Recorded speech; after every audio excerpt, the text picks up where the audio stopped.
So this is a 69 or 70 Cadillac DeVille steering column. These columns were used exactly the same on both the 4-door and the 2-door 69 and 70. So I've taken both of those years apart, and both 2 doors and both 4 doors, so they're very similar. And what I noticed is because they have so much movement, the columns can be a little bit tricky to work with. So these are not only telescopic, but they also adjust. So they adjust up and down, and then they come in and out, and that's what makes them unique. That's also one of those things when you're changing steering wheels. If you don't get the right steering wheel for this thing, or if you're putting an aftermarket steering wheel, what happens is you won't be able to use the telescopic part, which is the part that extends, and that's that lever right here. So you need to make sure, because usually when you get an aftermarket steering wheel, this whole section is replaced with that spacer, and the steering wheel bolts onto it. So that's what makes these columns unique. It also makes them pretty cool if you're using them in a project like a hot rod when you don't have that much space. So you can adjust, there's so much adjustment for it, so it's a good steering wheel to use for that.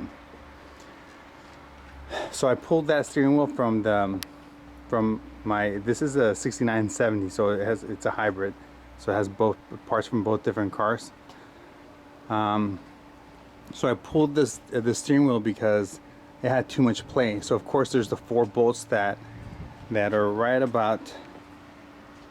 right somewhere in here, and you have to take that apart to get to those 4 bolts. Once you tighten up the bolts, you adjust the movement, or it makes it so it's not loose. So I was able to do that because it just had so much play, and I was trying to get it aligned because we just finished the airbags, and I took that apart. I was gonna go ahead and switch out that rag joint that's there, but one thing that I noticed that's really unique about the Cadillacs is that you see that cushion there.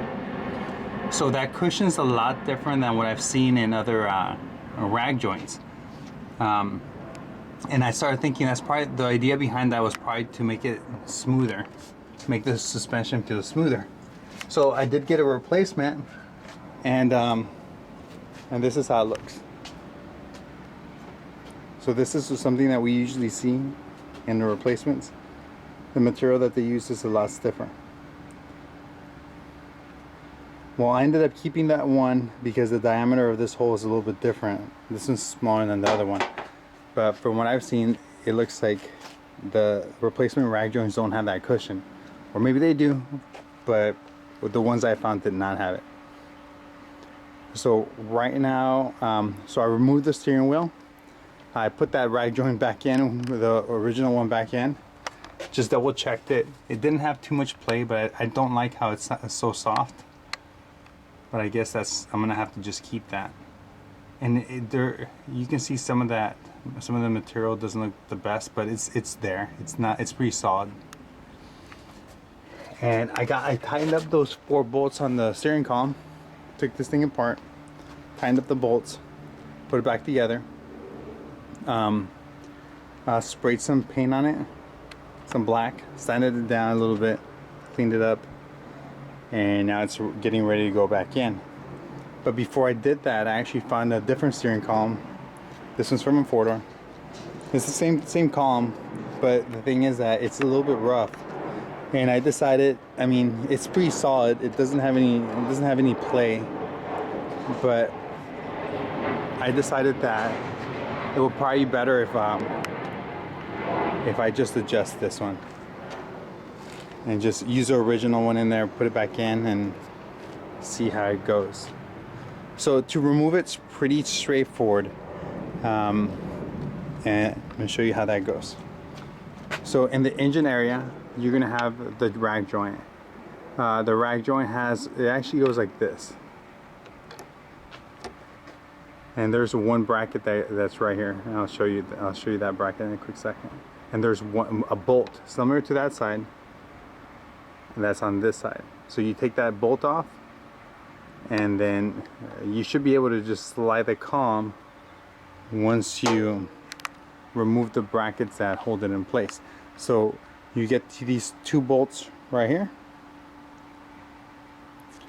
Remove those, the column will drop, and that's inside the vehicle. And then there's going to be 2 brackets that attach right here, and this is where the shifter arm or the transmission arm goes.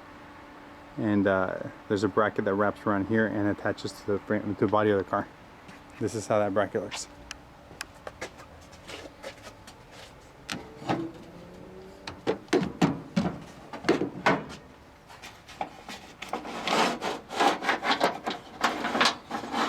That's it right there. So it would attach to the car about like that. So I'll slip it in there. It should take me a few minutes to get everything in there. And I'll take some pictures of that and attach it to the video.